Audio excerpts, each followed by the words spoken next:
लोग थोड़ा फैल करके खड़े हो जाए, सबकी फोटो आएगी। बीच में हमारे अध्यक्ष जी और माननीय मुख्य अतिथि जी हो जाए और बाकी सब खड़े हो जाए।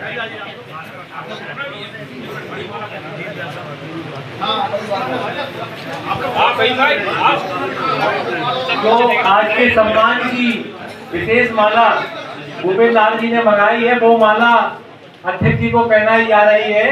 कृपया उसी के बाद फोटो खींचें, जिससे कि सम्मान का प्रदर्शन जन जन तक कल पहुंचे। तो ये देखिए, ये भूपेंद्र लाल जी अपनी टीम के साथ ये विशेष सम्मान की माला, जोरदार तालियों के साथ स्वागत।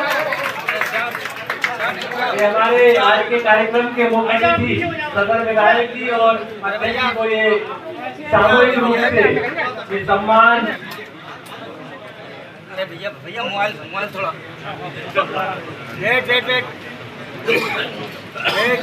भारत माता की जय, भारत माता की जय, भारत माता की जय। साथियों, ये अधिवक्ता संघ की जीत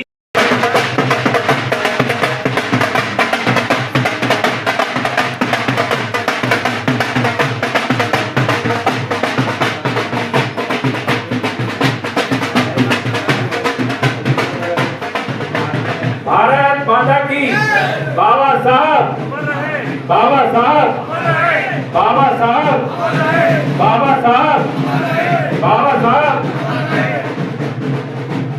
हमारे बीच में जिला बार संघ के नवनिर्वाचित अध्यक्ष सम्मानित श्री प्रमोद कुमार तिवारी जी अपने साथियों से यहाँ इस कार्यक्रम में उपस्थित हैं। सम्मानित श्री छोटेलाल वर्मा जी, श्री अभिनंदन प्रजापति जी। ये जो अन्याय कचहरी में हो रहा था उसके खिलाफ अधिवक्ताओं के मुंह में दही जम गया था। अधिवक्ताओं की आवाज उठाने के लिए मैंने जो प्रयास किया वो कोई एहसान नहीं किया। मेरा कर्तव्य था कि मैं जो अन्याय हो रहा है उसे देखूं ना, सहूं ना, और जो देख रहे हैं सह रहे हैं उनकी आत्मा मर चुकी है। उसके लिए मैं क्या कर सकता हूं? मगर जो डर गया, मैं मानता हूं वो जिंदा मर गया। और जिंदा दिली का उदाहरण प्रमोद तिवारी आपके सामने खड़ा है, क्योंकि ये लड़ाई मैंने 9 महीने लड़ी है। अगर कोई बच्चा पेट में होता तो बाहर आ जाता। इस लड़ाई को लड़ने के लिए मैंने bar council of Uttar Pradesh की जमीन खोद डाली। मेरे 2 जोड़ी जूते घिस गए, ब्रांडेड पहनता हूं वो घिस गए। समझ लो आप मैंने कितनी लंबी लड़ाई लड़ी। और उच्च न्यायालय इलाहाबाद भी मैंने कई बार पटकनी दी। सर्वोच्च न्यायालय में मैंने उस रावण को पटकनी दी, जहां कोई जा नहीं पाता है वहां मैं गया। मैंने पहली बार सर्वोच्च न्यायालय के दरबार पर मत्था टेका था कि आज मैं इस रावण का अंत करने के लिए यहां आया हूं। ऊपर वाले ने मेरी सुनी और एसएलपी एडमिशन पे खारिज हुई। जो अन्याय हो रहा था वो bar council of Uttar Pradesh के अध्यक्ष श्री शिव किशोर गौड़ जी तमाशा देख रहे थे। हमारे बार काउंसिल के शर्मा जी 25 मेंबर होते हैं। उन 25 मेंबरों से जब ये कहा गया कि कार्यकारिणी में आपको भेजा जा रहा है, आप चुनाव कराइए, तो उन लोगों की वो हालत थी, बेचारे दया के पात्र थे, गिड़गिड़ा रहे थे कि हमें झांसी न भेजा जाए। उन्हें ऐसा लग रहा था कि झांसी में उन्हें फांसी हो जाएगी। इतना डर व्याप्त था। मेरे पास वो शब्द नहीं है। आज वो लोग भी बेचारे यहां वोट मांगने आ रहे हैं।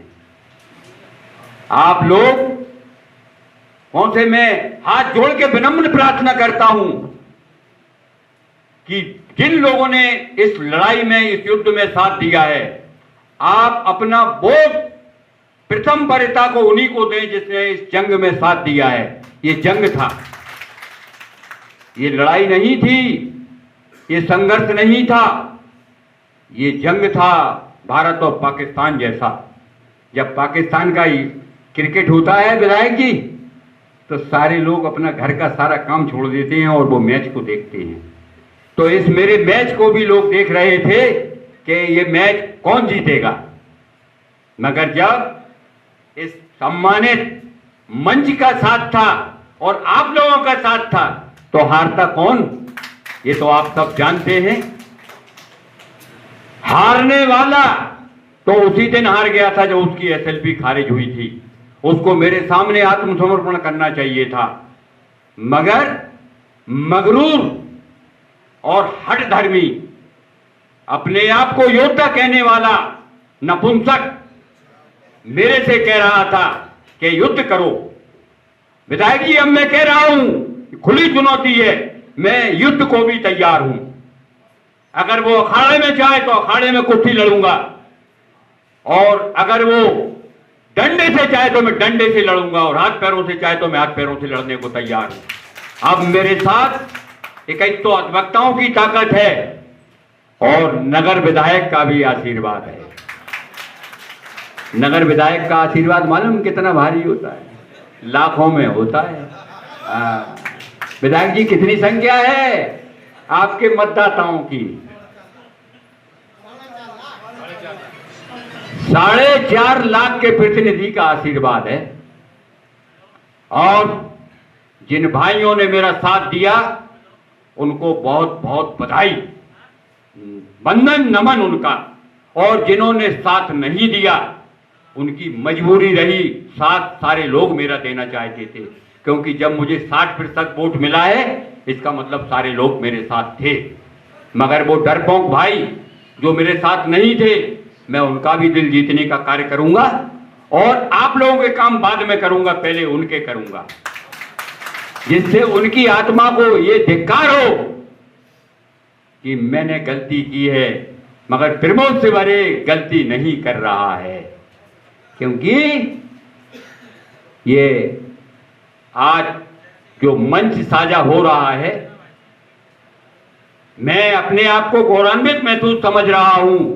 मैं तुच्छ सा प्राणी, आज मुझे जो सम्मान मिल रहा है 151वां, आज पूर्व मंत्री, नगर विधायक मेरे साथ बगल में मंच साझा कर रहे हैं, ये सब आपकी कृपा से हो रहा है। मैं आपका आभारी हूं, ऋणी हूं, और मैं सदा ऋणी रहूंगा।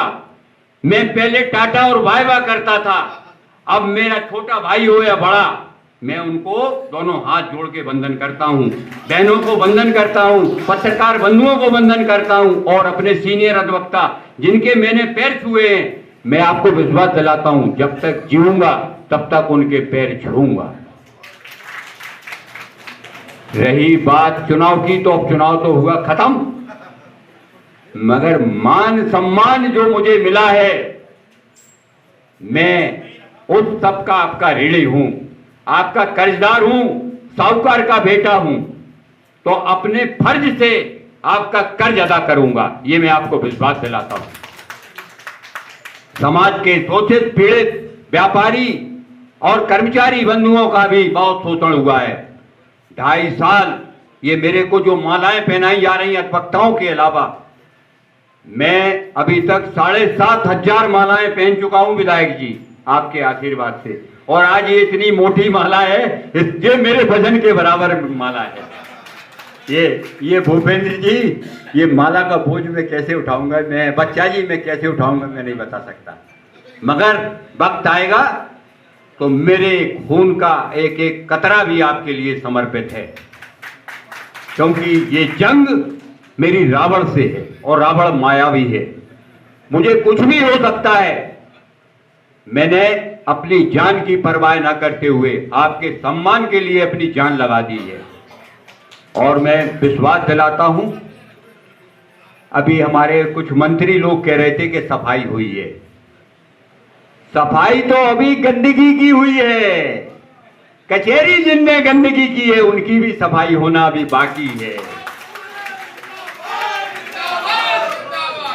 वो मैं आपको विश्वास दिलाता हूं कि आपने मुझे जो शक्ति दी है मैं उसका दुरुपयोग नहीं करूंगा, मगर सदुपयोग होने से नहीं रुकूंगा, क्योंकि जो गंदगी है उसकी सफाई होना जरूरी है। आभारी हूं विधायक जी का, जिन्होंने अपनी लाइब्रेरी को एक निधि दी है, एक हॉल बनवाया है। उस हॉल का भी जल्दी लोकार्पण होना है। मैं विधायक जी से समय लूंगा, क्योंकि ठेकेदार रावण का आदमी है, वो बनाने में थोड़ा विलंब कर रहा है,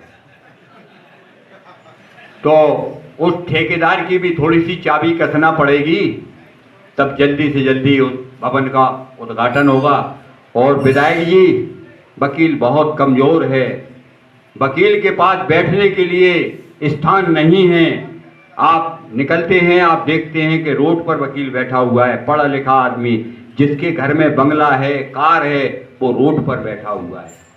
तो आप मेरे अधिवक्ता भाइयों के दर्द को समझें, ये आपके भी भाग्य विधाता हैं, इसलिए इनके मरम पर आप दवा लगाएं। और हमारा एक नगर मजिस्ट्रेट के सामने भी एक टूटा फूटा जीर्ण शीर्ण हालत में हमारा जो अधिवक्ताओं का भवन है उसकी ओर भी जरा ध्यान दें, और अपने निधि से कुछ ऐसी राशि दें जिससे कि वो नई बिल्डिंग भी तैयार हो सके। इन्हीं आशाओं के साथ मैं आप सबका, मंचा सिंह हमारे दीक्षित साहब विराजमान है, आरसी दीक्षित साहब, जो हमारे कानूनी सलाहकार भी हैं, मैं इनकी इच्छा अनुसार ही सारा कार्य करता हूं। आपको ये भी बता दूं, आपको मालूम होना चाहिए, क्योंकि ये निःशुल्क हमारी सेवा करते हैं।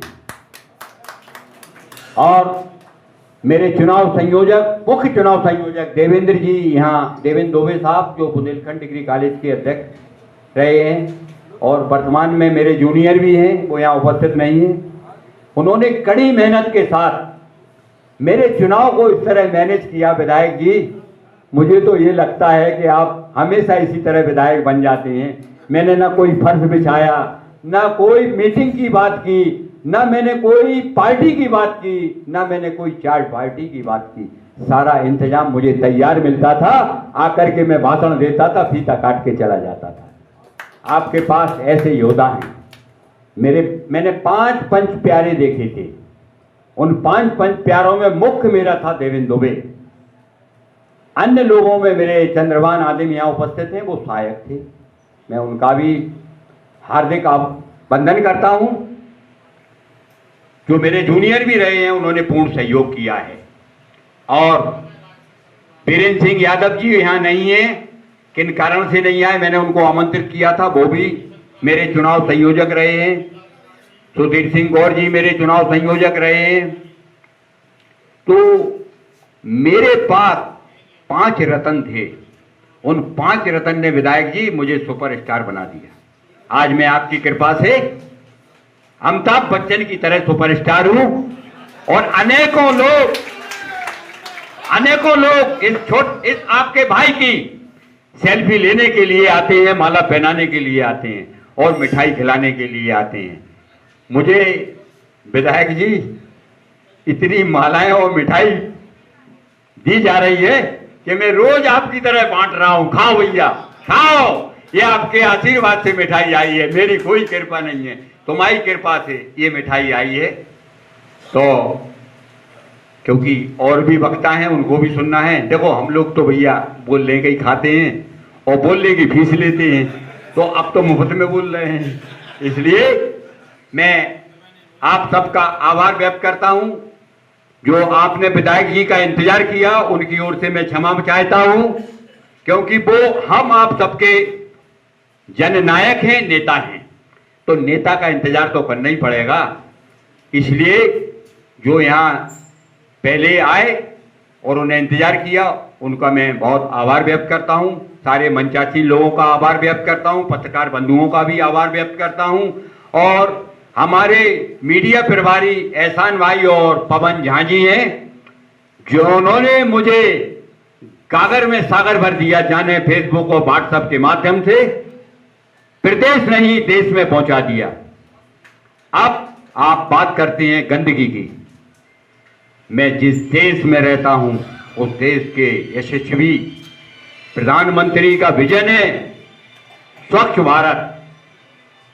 जिस प्रदेश का मुखिया माननीय श्री योगी आदित्यनाथ जी हैं और उनके प्रदेश में मैं निवास करता हूं, तो उनका भी ये विजन है कि स्वच्छ और संपन्न उत्तर प्रदेश हो। गंदगी दूर भगाओ, बुलडोजर चलाओ और अवैध कब्जे मिटाओ, और जो गुंडागिरी कर रहा हो उस पर लंगड़ा ऑपरेशन करो। तो मैं उस प्रदेश के नेतृत्व का ही एक छोटा सा पौधा हूं। तो मेरे कचहरी में जो गंदगी है उसको मैं सरकार के माध्यम से आप लोगों की आवाज को वहां तक पहुंचाऊंगा और उस गंदगी को बिल्कुल पूर्ण रूप से साफ कर दूंगा। इन्हीं शब्दों के साथ मैं अपनी वाणी को विराम देता हूं। जय हिंद, जय भारत।